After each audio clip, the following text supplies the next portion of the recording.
Hola, buen día. Mi nombre es Rosalía Álvarez Hernández. El día de hoy hablaremos sobre los constructos y el desarrollo del marco teórico.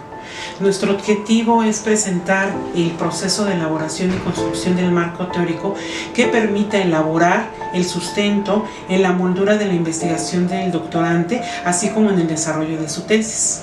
Si bien la aplicación de un proceso investigativo es posible la generación del conocimiento científico, este estará condicionado al margen de las reflexiones filosóficas del investigador sobre la implicación de su práctica investigativa, así como prestar especial atención a todos aquellos aspectos y componentes que contribuyan a la congruencia de la investigación, de tal manera que la mejor forma en que la investigación identifica su objeto de estudio es por medio del concepto, un intento de abstracción realizado sobre un aspecto o rasgo que presentan las cosas bajo observación. Grass, en 1980, se refiere al constructo como un concepto formulado en forma deliberada con objetivos científicos que tiene dos características. Una, se vincula con otros constructos como aspecto relacional y el sujeto de observación y medición como un aspecto reductivo, de tal manera que el constructo es una construcción teórica que se desarrolla para resolver un cierto problema científico. Para la epistemología se trata de un objeto conceptual o ideal que implica una clase de equivalencia con procesos cerebrales. El constructo está más allá del proceso mental concreto que se conoce como ideación y además del proceso físico y social que implica la comunicación. Por eso, algunas ciencias como la matemática consideran a los constructos como objetos autónomos, aun cuando no tengan existencia real. Para Grass, en 1980, denomina aquel concepto como constructo que pueda ser observado y medido y que además se pueda relacionar con otros conceptos que puedan ser vinculados con las hipótesis, de tal manera que se utilicen en la investigación científica. Los constructos no se miden de forma directa, para ello se requiere de indicadores, determinando que con frecuencia se consideran comúnmente como variables. Los constructos requieren entonces ser explicados y se miden a través de variables, las cuales se definen como aquellos aspectos, dimensiones o propiedades de la unidad que se le pueden asignar valores o categorías en forma distinta. Cabe mencionar que las variables son alternativas utilizadas para poder encontrar la causa o efecto de conductas observables dentro de un constructo, además de que esas tienen la capacidad de adaptarse a la situación. De acuerdo a Kellinger y Lee, en el 2002, se clasifican a las variables de estas tres formas: variable independiente como dependiente, variables activas y atributos, y variables continuas y categóricas. Tenemos entonces que la variable independiente es la causa supuesta de la variable dependiente. En los estudios experimentales es la variable manipulable, es aquella hacia la que se hace la predicción. Y en cambio en los estudios no experimentales es aquella que guarda relación lógica con la variable dependiente. Ejemplos más comunes que podemos tener de la variable independiente son el género, masculino y femenino, o tipos de personalidad, clase social, frustración, tipos de motivación como la recompensa y el castigo. Además, todo esto va a ser de acuerdo al tipo de investigación que se esté realizando. De tal manera que entonces las variables dependientes son aquellas a las que se le hace la predicción identificada como consecuente o como efecto, que varía o que se altera de manera concomitante con todos los cambios o variaciones en la variable independiente.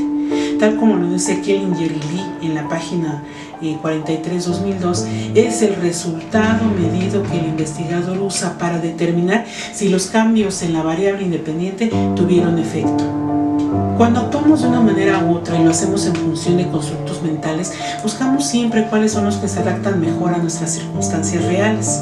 Estas muestras de comportamiento nos llevan a determinar los comportamientos que tenemos ante diversos fenómenos. Al realizar la planeación de la investigación, se hace necesario realizar las abstracciones necesarias para determinar ciertos aspectos o rasgos que presente nuestro sujeto de observación y medición. Así entonces el investigador relaciona los conceptos a través de las hipótesis para poder realizar la investigación científica, utilizando variables como elementos, fenómenos o situaciones explicadas en función de otros elementos de estudio. Desde este sentido, el desarrollo de la perspectiva teórica consiste en sustentar teóricamente el estudio una vez planteado el problema de investigación. El desarrollo de esta perspectiva implica exponer y analizar las teorías, las conceptualizaciones, las investigaciones previas y los antecedentes generales que se consideren válidos para el correcto encuadre del estudio. Por lo tanto, entonces tenemos que el marco teórico es un proceso de inmersión en el conocimiento existente y disponible que puede estar vinculado con nuestro tema, ¿sí?, de investigación. Claro está, es un producto o un resultado de un producto mayor. Es el marco teórico la respuesta al reporte de la investigación, que nos va a servir para sustentar teóricamente el estudio y además nos va a dar una visión dentro del campo del conocimiento sobre el tema que estamos investigando, y es útil para poder compartir descubrimientos, ¿sí?, y ideas o conocimientos. Su elaboración implica exponer y analizar las teorías, las conceptualizaciones, la perspectiva teórica, todas estas a través de las investigaciones y los antecedentes en general. Los principios fundamentales del marco teórico es que nos permite prevenir estudios anteriores, errores de estudios anteriores, nos permite orientar la redacción del estudio y la realización del mismo, nos amplía el horizonte de estudio o nos guía al investigador, documenta lo que es la necesidad de realizar el estudio como tal, establece hipótesis o alternativas, implica generar nuevas ideas o nuevas afirmaciones, inspira nuevas líneas de investigación o áreas de investigación, provee de un marco de referencia para poderlo interpretar, así como de los resultados de estudio. Las etapas de elaboración del marco teórico nos lleva a lo que es la realización, más bien la revisión de la literatura, una revisión analítica en donde se utilicen diferentes fuentes bibliográficas, ya sean primarias, secundarias o terciarias, además de la adopción de un desarrollo de la teoría como tal. La construcción del marco, teórico entonces implica lo que es hacer una revisión de la literatura pertinente para nuestro problema de investigación, utilizando fuentes, como ya lo había dicho, fuentes primarias, de búsqueda de libros, revistas, tesis, revistas científicas, páginas de internet, las cuales van a estar inmersas dentro de palabras o términos claves, los cuales deben de tener por lo menos de realizar mínimo unas 30 consultas. En nuestro caso, en el doctorado, deben ser mínimo 50 consultas las que sean, así como consultar a expertos en el tema.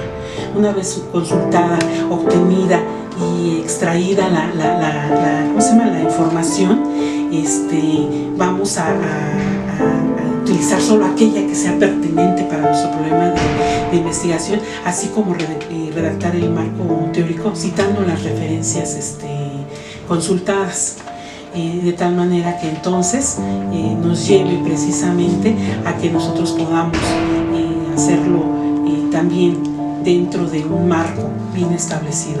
Es importante determinar que para poder hacer la revisión de la literatura debemos de tener una base de datos que nos permita encontrar palabras claves para poder desarrollar, más bien para poder recopilar nuestra información, hacer nuestra revisión de literatura.